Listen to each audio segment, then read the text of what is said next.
Welcome to the webinar. It's very colorful rainbow, and this is actually a webinar that is co-hosted by PMI, which is Project Management Institute, and also Agilemania. Agilemania is a consulting company that helps factories in whether it's coaching or it's in credit getting your certifications. Let's start. Okay, who is PMI? Well, PMI was established in 1994 and is part of a global charter. These are for project management, and PMI stands for Project Management Institute. So if any one of you would like to get certifications on PMP, then please do join PMI soon. There's a website and you can actually take a look into it. Well, Agilemania, who are they? They are actually a very, I would say that in Malaysia and also within Asia, they have actually put in a lot of expertise in doing consulting and helping people to get certifications in Scrum and also learning about Kanban and DevOps. And they have about 10,000 trained and also coaches that run the programs throughout the year. So take a look again into their website, which is listed here. They are also found in LinkedIn. Both of this company or organization, they have actually created a very exciting event, which is called PRISM. And this PRISM event, is held in Penang. So if you're from KL, I suggest that you come over now. It's during season.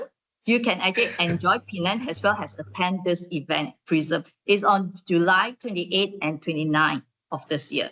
So don't miss out the chance. And this is fully 100% HRDC claimable. So if you are worried you can't claim it on time, please don't. You will be rest assured that even after attending, we can still help you to claim your HRDC from your company. Okay? So what is PRISM all about? And what about this webinar? It is a series that we have give you a short preview of all of speakers during this PRISM. And if you want to meet them face to face, we encourage you to come over to Penang, enjoy meeting them, as well as enjoy the Penang food and hospitality. Well, who is Dr. Teoh and Dr. Lin? Well, let me tell you, today's conversation is on what we call the renewable energy policies of Malaysia. These are the founders and also the general manager of OpenRE. Now, RE, I asked Dr. Teoh whether it's renewable or it's regenerative. So the OpenRE stands for renewable. And what's renewable? They will be sharing with us on this exciting journey, which, all of us are impacted due to global warming. I think this is the one strategy I encourage you whether to do it for your organization as well as for your personal to help the world, to help our future generation. So let me pass it over to Dr. Teoh to start off this whole webinar. Dr. Teoh? Thanks, Anita. Thank you so much for your kind introduction. And also thanks, PRISM, for inviting us to share a little bit of our knowledge that what we have found out throughout the whole changing of the national transitioning of energy. And also we have Dr. Lin here, will be, as the conversation goes, we want to know how far, you guys understand what the Suruhanjaya Tenaga is doing, and also the government is already in plan. And lastly, TMB, how do they continue to try to control the cost at the same time helping the industry to grow in their production. Okay, without further any ado, let's talk about the NETR, or the cost saving and also our carbon goals. So I used to think that, energy transitions is something that everyone can delay. And, we try to tell that, there's no capex next year, after next year, then another year. Yeah, so we can consider it as something that is coming soon, but not so soon, kan? Yeah, but our electricity bill, but 1st of August, will tell you a different story.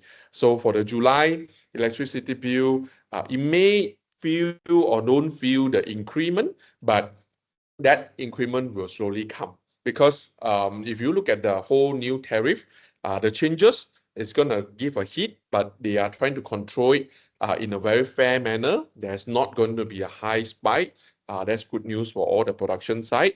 But the end of the day, what TMB and also the government try to do is that, you know, they want to get a very good energy cost, at the same time keeping their, you know, profit margins stabilized. All right. So because the energy cost, if you have heard about Trump signing the coal tax, for those who use coal energy, they will have tax relief, you know.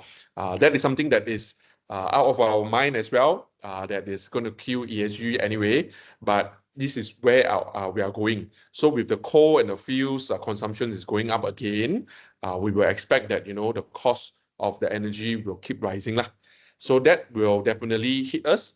And it's not just about the ESG or compliance, it's about surviving lah, right? So you and me, regardless which industry you're in, we are in the game of surviving, right? So if you're consuming electricity, you are already considered part of this energy transition. So whether you are ready or not, it's coming, right? And I think Dr. Lin will also enlighten us further on this NETR. Pass to you, Dr. Lin. Yeah, good morning, everyone. Yeah, like what Dr. Teoh said just now, yeah, now in the surviving mode, right? So especially this month, we know that we have the SSD, we have the EPF for the labels, right? The foreigners. Yeah, we are all in this reality, but I'm pretty sure that this reality, because of this reality, many companies are waking up. Yeah. So compare July and before, we can see the difference, very huge difference, even in our solutions that we provide. In a week, we provide 30 to 40 proposals. Yeah, it's, you know, insane compared to previous months. So the National Energy Transition Roadmap isn't just a government blueprint alone, I would say so. So we go to next slide. So in the blueprint, the ultimate aim is to decarbonize, you know, so that we can achieve the result from 96% in 2023, which is 2 years back, down to 77% in 2050. That is the ultimate aim. But again, like what Dr. Teoh mentioned before, it's not now, I mean, it's not merely to compliance to the ESG goal. Now we are in the futures. We are basically, it's a signals to the futures of energy in shifting from the brown energy shift to green energy. That the cost of inaction is now greater than the cost of change. But I just like to let you know that basically, you know, what is the cheapest energy in this world? What is the cheapest energy in this world? Is it green energy? Yeah. So let's disclose the cheapest energy in this world. Can we go to next slide? The cheapest energy, which also is the cleanest energy in this world, is the energy that you save. Zero energy, because we are wasting our energy. In fact, you know, from the brown energy, when you want to convert into the electricity, from the coal into the electricities, you know how many percent that we waste in the conversions. When you fit into your incomers, TMB incomers in your factories, it's already 80% loss, I would say so. Oh, wow. And again, if we are in our factories, we also need to optimize this energy so that we can enjoy the cheapest energy, right? In the business, we have to make the early actions, right? It's not just go green, but we need to know how to cut the waste and also to control the cost so that in our business, we stay competitive enough compared to others, right? That is our ultimate aims. I think Dr. Teoh, you may share your clients. Yeah, so we do have actual clients that at the northern region. I mean, you can, when I say that, then maybe some of you may know already. They have 4 sites. One of their site, their energy bill, TMB bill per month is around 6 million per month, and ringgit per month. And then the total 4 sites will be at around 16 million ringgit. So they their challenge is that they have to cut down the TMB bill. But for us, we are not going to take any drastic actions for them. What we actually deploy to them is just a very simple, direct monitoring system to understand what is your total consumption, and like what Dr. Lin say, once DMB come in, where does all this energy go? Yeah, so the plant manager, if you go and visit him, the eye bag is maybe to the face already lah, because he cannot sleep due to the thinking of how to report 16 million ringgit every single month to their MNC's company. So this is what of the challenge basically a lot of manufacturing is facing. But then without knowing where you are, you can't do anything. So that's why for this client, once we deploy just a basic monitoring system, they know where is the overcooling of their workspace, where their chillers is overrun for 95% for 24 hours straight, without them knowing, there's already eating, the energy waste already eating into their margin. And then none of them know where and when does this happen. So when our system went in, what happened? They know, when there is a spike in the overcooling of the certain, then just by doing a behavior change, changing of the temperature, using back the cool water that already cooled down by the chiller, they know the energy's cost come down by 20%. Yeah, so that is very drastic for them. So by 20%, you can imagine the saving per month, right? So this is the basic savings that we have see personally, and also in the corporate world and in the manufacturing world, that without any heavy capex investment, you can do changes in your working space. Yeah, back to you, Dr. Lin. Before Dr. Lin start, Yeah. Dr. Teoh, you brought a very exciting, you are waking me up, okay? The word that Dr. Lin says, waking up, So 20% savings, can you just imagine that, for factories, maybe we can negotiate with the management and say, hey, that can become my bonus or my... Right? Yeah, they will Imagine. become the fund. Yes. Yes, then, The then RE we fund can for do a you. lot. Yeah, okay, sorry, carry on, Dr. Lin. Yeah, so basically it's just simple steps, just to measure the SEC. So SEC basically is the energy consumptions per your production's output. So we know that in our factory, sometimes we have the high seasons, we have the low seasons, right, in our productions. So of course, during the high seasons, our energy consumption is really high. Sometimes low season energy consumption low. But using the SEC is a very fair KPI to measure it. So this SEC is set the baseline. So it also justify whether you are in the high margin to consume the electricity. So this kind of SEC reporting, there's a grant like from SEDA that you can do the energy auditing, right? So you need to report to SEDA, or maybe you also can report. You should report the SEC to the ST as well. It's just a simple step. It's just that maybe most of us, forgot to check our SEC KPI. So that is the critical part. When you check, then you know where to, save the energy. Like what just now I saw in the chat, is 3.2 million. 3.8 million. Yeah. 3.2 million. So that is really huge. There's really huge savings. So this kind of savings, you can, it becomes your fund, kind of reinvestments into the new energies, which is the renewable energies. So of course, we know that you can have this compounding saving, it's not just purely go green, but you can cut the waste, and then somehow you can use this fund in order to invest into the solar systems. You just imagine that is in millions, right? In millions, then if you invest into the solar systems, it's just nothing. It's nothing. So again, from the solar energy systems, you keep on, you have another layer of savings because you've got the generation some more, right? So probably Dr. Teoh, you may share our stories.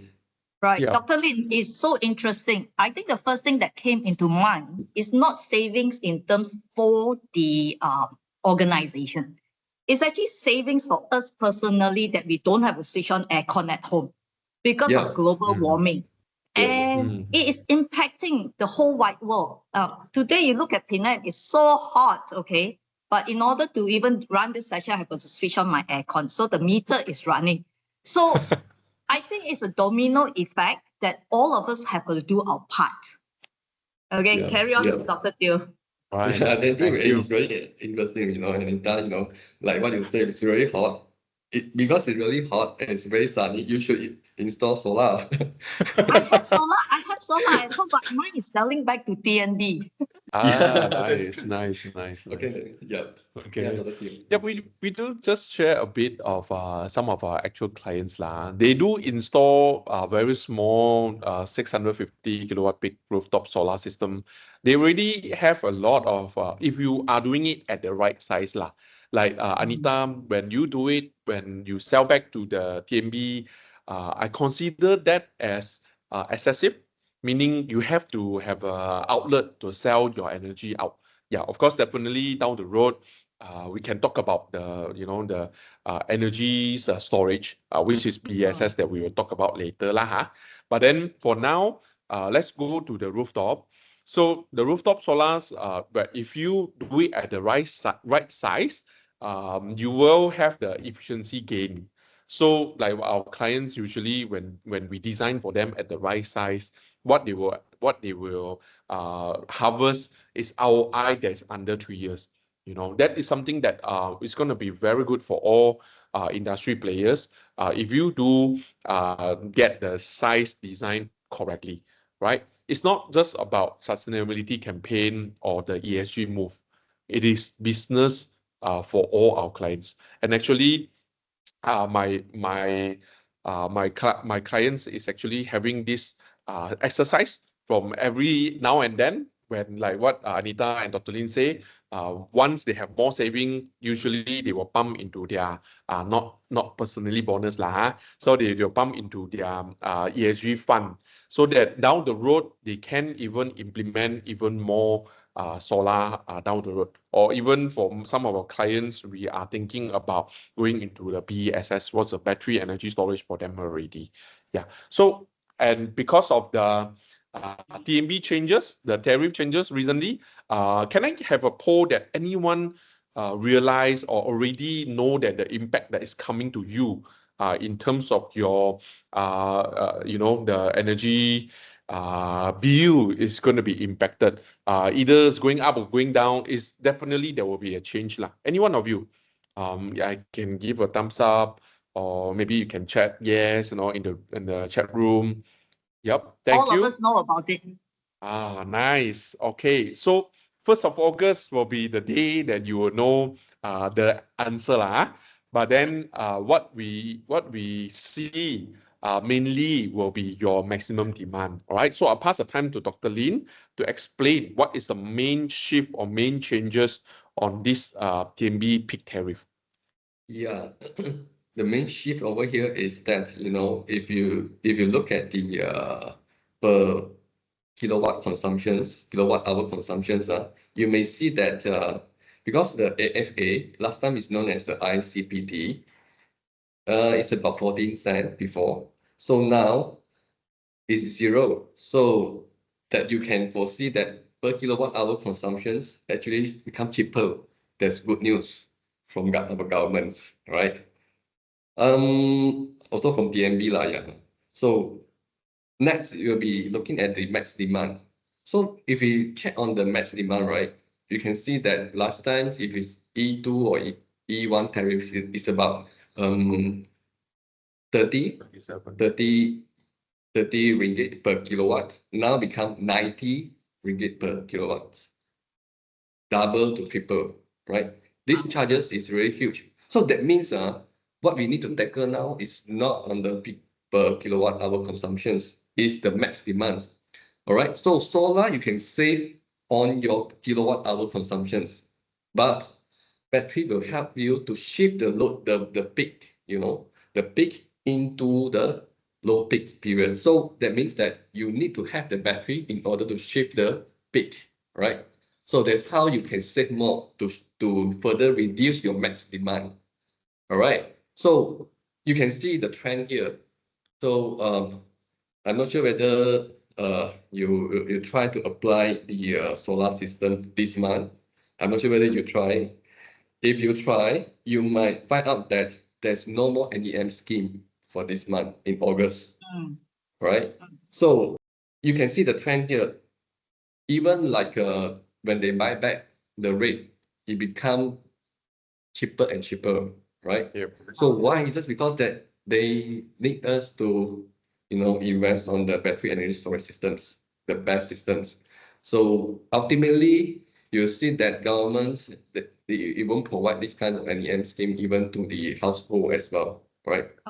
So we need to back up our energy by ourselves, right? Now we can share the story of our existing battery energy storage system project. I mean, to the Malaysia, I would say that this is the pioneers. We are not having the one or two projects. We are having 4 to 5 big battery energy storage systems. But it's just that market is not aware on the battery energy storage system. It's even I would say that it's without or before the tariff change. Right. So probably Dr. Teoh, you may share the experience on the BSS. Thanks, thank you. So I mean, this is the national policy lah, right? Because the issues of energy. I mean, Penang side. If you are from Penang, it is not unfamiliar for you to hear that power stack or power deep. That my manufacturing site affected today. I don't know through how many few hundred thousands of raw material because of this power stack, power deep. So all these TMB policies trying to regulate out when you have the peak consumption or the maximum demand from your manufacturing site. That's why they are doing kind of like a punishment or penalty if you keep pushing the limits of the generation for their their IPP lah, which is their power plant lah. So that's why for TMB, they are trying to close the gap in between 2 p.m. to 10 p.m. To control your max demand lah. Out of our few hundreds clients that we do the design for them, I can honestly tell you 99.99%, most of the clients, your maximum demand fall at 5 p.m. to 7 p.m. Yeah, so I have no answer for now, but everyone, the maximum demand fall at that time. So TMB know this answer as well. So when they are there enough to put the peak period from 8 a.m. to 10 p.m., shorten it to 2 p.m. to 10 p.m. Because everyone, your manufacturing site, the maximum demand is at 4 to 7, somewhere there. Yeah. So if behaviorally, like Anita say, if you would like to try to start to reduce this maximum demand, maybe in your production site, you can already start to think about how you want to plan it out properly lah. Yeah. But anyway, for BSS side, we can help you by doing this exercise. No need to be manual, but it's a very smart move by just store your energy up and then release it at the right time to counter whatever TMBs try to charge you over your in terms of your maximum demand. Yeah. So even for our clients, some of them, even for like the tariff changes, we are having more than 10 units of BSS coming in next month itself, because the PO just come in because of this tariff changes. Then our existing client also keep asking us, as what Dr. Lin tried to say, we have 30-40 proposals coming in to redo all this site that you want to increase more and more BSS. So because of all this, the move that try to flatten the peak, this is something that you can consider to cut down your this kind of maximum demand charges lah. Yeah. Okay, so Dr. Teoh, there's a question about all that you brought up, but some of them is asking, do you have recommendation in terms of priority? What can we do first? Okay, I think Dr. Lin had already in mind. This is the exact question that I asked him this morning. Yeah, Dr. Lin, go ahead. All right. So today, all right, start from today, we should invest on the battery first. Honestly telling you, yeah. Because why? Like just you can just look at the tariff. Like just now what we explained.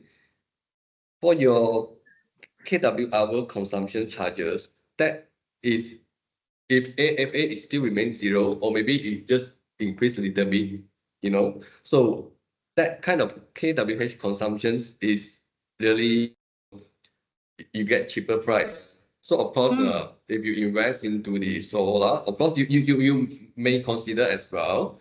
But in fact, the critical part here is on the battery energy storage system. Why? Just because that is the only solution that help you to shift the max demand, right? Okay. Because your max demand charges now is triple, I would say so. So that the wise move here is to, you know, to counter it. And just to let you know that since last year, I would say early this year, the battery energy storage systems pricing keep on decreasing, right? So now I would say that for the conventional battery energy storage system, the BESS conventional type, the ROI probably is about 7 to 8 years. Okay, ROI is about 7 to 8 years. That is without the capital allowance and the JITA. And bear in mind that you may claim the JITA as well as what you did for the solar, right? You have this kind of tax allowance. And I think it's really interesting to introduce you the AI type of energy maximum demand control. That is really interesting to further But Dr. Lin, reduce this your is ROI. Yeah. sorry, Dr. Lin, this one is a bit personal question. Is that, you know, this type of savings and tax incentive, does it apply for home users, consumers, than just practically just factories? All right. For the tax allowance, of course, is to the factory, the capital allowance for the capital allowance, and the JITA also apply to the CNI, consumer Good and the news. industry. Okay. Good news Okay. is our government may follow what Australia government is doing lah. Australia government already started to give the incentive for personal home usage of battery. So whoever bought battery for their home, they will get around 4,000 Aussie dollars as cash lah. So or redemption. So you can buy batteries to store at home, for especially for those having solar at your rooftop, because down the road, what we see, like you, like Dr. Lee mentioned, you know, the NEM no more, TMB don't want to buy back your energy. So what will happen?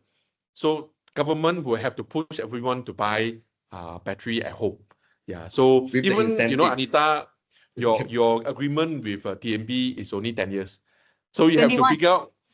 Sorry. 21 years.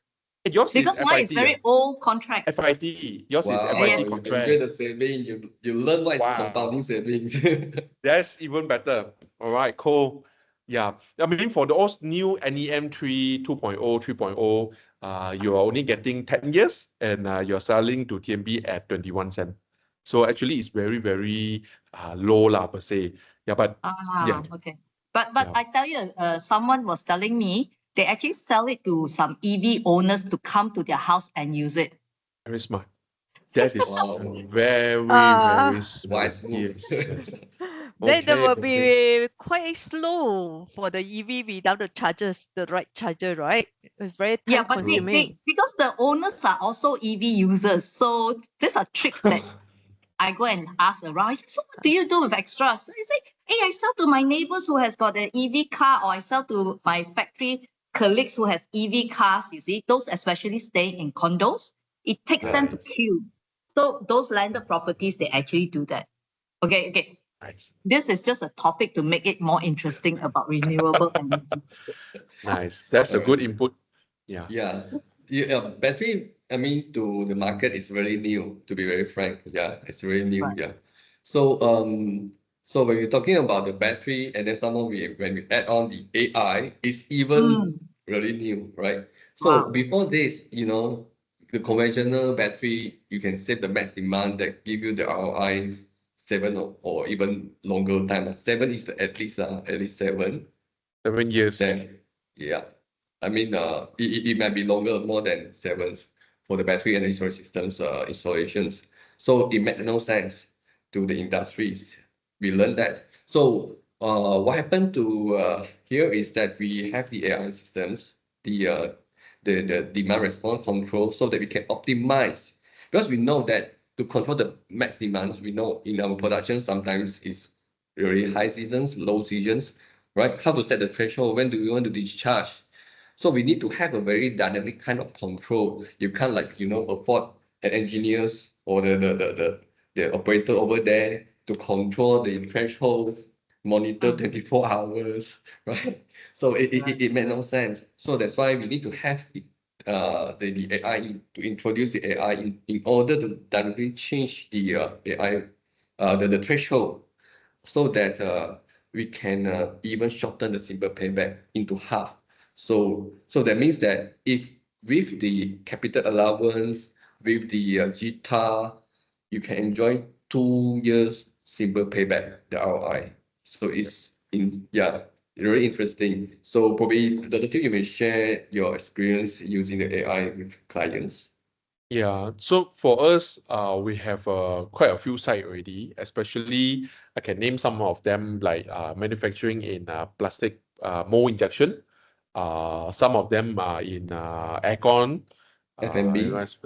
and then also FMB, some construction, all these energy hungry giant lah. So some of the bills are at a few 100,000, some of the bill are at a few millions. So it depends on your, like what Dr. Lin said, dynamic change of maximum demand. So sometimes your battery or your energy consumption will go down, and then it just get the battery alone.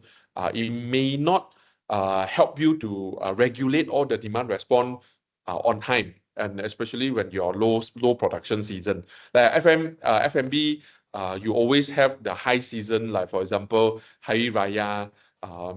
Before Hari Raya, everyone, production will increase, I'm not sure. I mean, you buy more cold drinks at home, so the production go. But then after the Hari Raya, they have a cold season, like actually mid of the year, usually production is very low, not too much, but still they have to run the production. So when they are doing this, most of my clients, they are aiming for reductions of their maximum demand, then their cost be very competitive to compare to their clients, their competitors lah.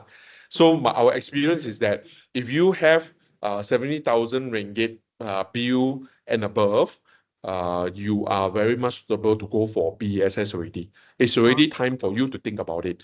Yeah, so the gap is 70,000 ringgit per month onward. Then if you talk about the tariff, you can think of E1, C1, F, H, even agriculture. We have a site that already doing the study for them. Even for agriculture site, they are suitable for it already. Because for the current spike of the maximum demand, it is the right time for the BESS. And we can foresee that even Petra or the project under DMB, they're calling for mega size of battery storage system in their power plant. So we have received, the IFQ, IP of 400 megawatt hour of battery. That's equivalent to maybe a one kampong kind of consumption lah. So you can imagine why TMB is moving in this direction, because they want to store the energy rather than go slow down their production. So when they have the productions that go inside the energy storage, they can release it at the right time. So this is something that TMB is doing already. So for our client, they want to save their cost. They already put in battery in their plant lah. So maybe next month or end of August, you can see us in the Edge paper lah, we are implementing in one of our FMCG's client. They are buying a few units to do a full green energy project with us. Yeah. Okay, congratulations. I was, you know, in my mind, you say FMCG, I go like, must be mooncake sellers. Wow, very close. Very close. This one you can enjoy any restaurant. And then probably they put a sticker on the box and say this is used with renewable energy and charges more. Okay. Yeah. But When the you time know comes, then that you should know. yeah, certain brands like I mean Apple's I mean I'm one of the fanboy So I purposely buy net zero product from them. Of course, it's premium, but you can choose to go for net zero, meaning the impacts on the environment is zero lah. They pay to do solar, they pay to do REC, renewable energy certificate. We're going to talk about this more in the real PRISM physically, and I'm bringing in. We are bringing in Bursa Saham direct. You can directly purchase from him. Bursa Saham guy is coming in, Mr. Rizal. He will tell you what is the actual price of the renewable energy certificate, carbon credit certificate. Yeah, so something is coming for PRISM. So I hope this also will triggers you guys to join us in physical form. We can talk more in physically. Yeah. So I mean, back to our energy side for AI, definitely will be something that help you to cut down your bill further. But of course, cost will be something that everyone will have some anxiety when we talk about capex. Boleh ke? You know, when your boss think about it, boleh ke? Then when you think about it, boleh ke? Then you ask us, boleh ke?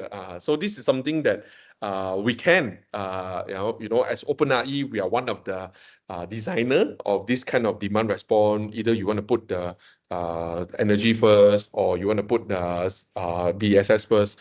We are advising a few companies, a big chain. Some are local, some are MNC to do this kind of activities lah. So we are open. If you are, you know, have this kind of cost anxiety, maybe you know, Dr. Lin can give us some idea how much, you know, what is the expectation lah. So the anxiety can go away, hopefully lah. Yeah, I think to handle the anxiety, it must be very transparent lah. Must be very transparent so that we can have the data to prove it, right? So of course, when we have the systems with the AIs, you know, like when you buy the EEV, you have the anxiety, the range anxiety, right? So when you buy the solar, you also have anxiety. So what is the anxiety? The weather, right? When it's weather is not good, then how are you gonna harvest the energies, right? That's the anxiety for the weather, right? So now let's talk about the battery. So battery, the anxiety is on the load profile. So for sure that we have the AI to, you know, to handle the anxiety for the load, for the consumptions in the batteries. And the other ways is because if let's say the battery they install the solars, it pair with the solar, right? So battery pair with the solar, so we have the anxiety for the weather as well. So battery also have the anxiety on the solar, which is the weather. So if weather not good, how we gonna, you know, to back up the energies? So basically what we do here is, I mean, to battery alone itself, you can just install without solar, all right? So anyhow, if you have solar, so we can still charge the energy from the TMB, from the incumbent TMB, then release it during the peak period, so that we can further reduce the max demand charges, right? So that's how the AI works in order to handle the weather, to handle the uncertainty on the load consumptions, right? So that's how we can. Great. So with battery, if we have an ROI immediately, I would say almost, right? With this ROI, return of investment, you can then think about the longer term of going to renewable energy. Okay, because it's the last 15 minutes, I will need to open up to Q&A. Any last statement or from your Dr. Lin and also Dr. Teoh? Right. For me, I think it's an open market out there. Definitely, solar is not very new for the Malaysian market, definitely. So what we are hoping, we share about this knowledge about the tariff change and also how you can attack your maximum demand down the road. You come personally to PRISM, and then you can also talk to the ESG's ladies from ex-Standard Chartered ESG's head from Singapore. She's flying down all the way just to share her knowledge, what's going on in Singapore, how fast they are moving, and the carbon tax. If you heard about carbon tax, congrats. If you haven't heard about it, 1st of January will be the truth. Carbon tax is coming and it's unavoidable. Singapore started it 3 years ago. They are at 25 Sing dollar last year. This year, I think the budget haven't come out. I'm not sure what's the correct price yet, but per metric tons last year is 25 Sing.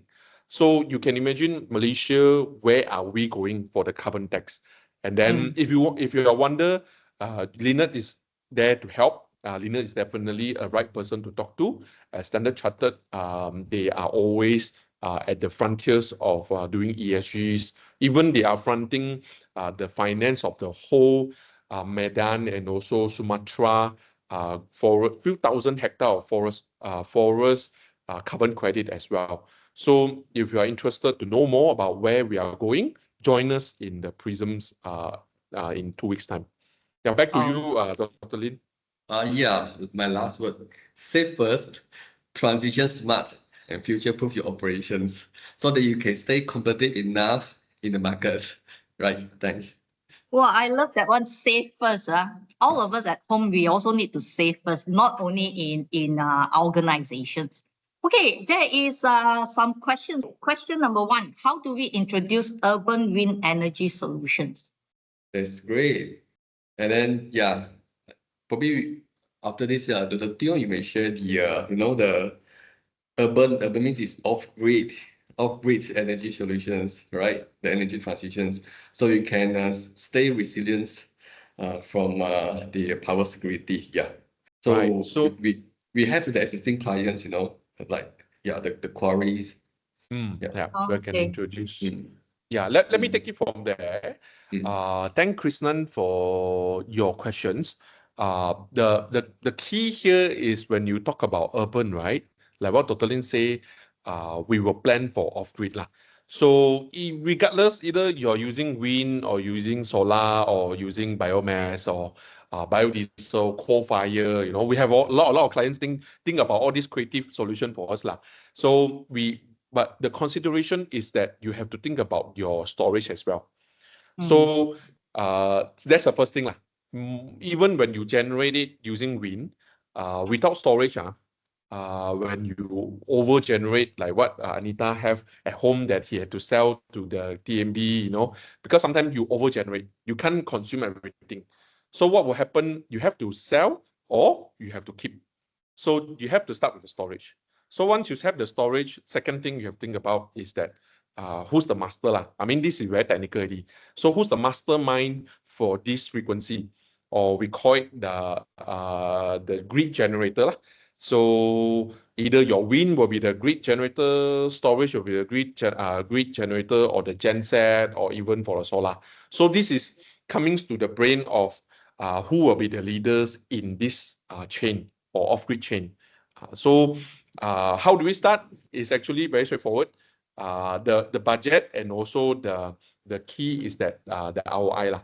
So when you introduce this to your clients, off-grid definitely is going to save you a lot in comparison to pulling the TMB cable all the way to we have quarry that 10 kilometer inside the forest. I'm so afraid that when we go in, we cannot come out, because they have cases of landslide, they have cases of the machine fail, then someone pass away, So, but this owner have 700 plus hectare of land that they have worked together with the Selangor government to produce all these natural resources. So this is something that we introduce to them as well. Definitely, we don't go for wind. We go for solar plus storage, and also lastly the genset lah. Because genset is definitely required for rainy day lah. So this is something that we are already moving into. ROI is your main thing to talk with your clients lah. If your clients interested to go for urban energy consumption. Yeah, I hope I have answered your question. Yeah, Anita, go ahead if you have any other curious. I'm wondering, is Malaysian our wind strong enough to actually generate turbine? I mean fan. That's my question. So the answer is unlikely. What you are trying to achieve is constant lah. So it's not just even strong, it's a constant wind flow. So if you don't have the consistent wind flow, you might as well take down the wind turbine and do something else lah. Yeah. So there's a few projects. I think totally there's a few projects in Johor. To be pragmatic, normally is what we have here is the solar, and then pair with the battery, and then of course pair with the genset. The genset is the backup. Yep. Okay. So the genset idea, is that available for home user? No. Right? That's for urban. That's for urban, like if you have a quarry deep inside the forest. Yeah. Okay. It depends. It depends for the genset idea. Genset idea is just for the backup. Solar and the battery, it will be the main, right? So genset, I mean, that is urban area, that so-called the plantation area, So normally it's off grid since 20 years back, So yeah. So what they do here is they still need to have the genset to power up 2 to 3 rows of housing areas, right? So that's how they integrate with each other. But you need to have a proper management on the energy response, to respond to the genset, to respond to the solar, and of course to charge and discharge from the battery. Yep. Right. I think the other thing will be the cables to bring over the energy. You can have the batteries on site where your power stations are, but whether the last mile of transferring the energy to the end users or back to TNB is another question that we have to consider on urban generator. Okay, there is one more or two questions that we take. Is it possible to integrate solar energy for data centers? Very good questions. Yeah, I'm biting my tongue. Okay, I want to listen from Dr. Teoh and Dr. Lin. Yeah, all right, for data centers, so that will be in the utility scales because their consumptions is in tens millions or 100 millions per month. Yeah, so that's why we have the Petra project in utility scale. So and of course, there's also schemes from governments, from the STs, example like PRISM. So this kind of schemes is catered for them so that they can remotely, example, they set up the solar farm in Kedah area or maybe Kelantan, Terengganu, and then the generations of this solar, they transmit it into data center in Johor. So that's how they manage this kind of the energy balancing. Yep. Okay. So can I ask one last one? The Germany, they actually have the power, the plant, the solar on generate the solar when the train is actually run over. So do you think that something this possible for us? Wow. Railway track. Because then it's heat that is generated by the train. It's because I think the train system in Germany is very constant. Right. But if you look at our KTM schedule of trains, I think it is again consistency of the availability of energy. I hope I'm stepping over your your area. No, I mean you answer greatly. Yeah. So in Malaysia, even we have the factories owners, they asked us whether we can coat the solars into the windows, So, but this kind of solutions, I mean, to Yeah. ST, they haven't really approved. And of course, the efficiency is not there, all right? Of course, Right. you can generate the solar, just in terms of ROI, whether it's really, feasible. Visible. Yeah. Yeah, because Yes. we still haven't gone down to the cost of installing the solar panels. I think Yes, that correct. is one of the main reason why people held back as well. Thank you Yeah. very much, Dr. Teoh and Dr. Lin, for your time. So there's another thing is that, you can claim your PDU for attending this session. Just email it to KF Liu from PMI. Okay, so please join us. This is the last call for all the non-members as well. Remember, it's HRDC claimable. It will be zero cost to you. And just imagine with all the topics that we have, it is a value add for your organization. So if you need us to help you justify why you should attend this course, please feel free to connect with any one of us. Okay? Thank you very much.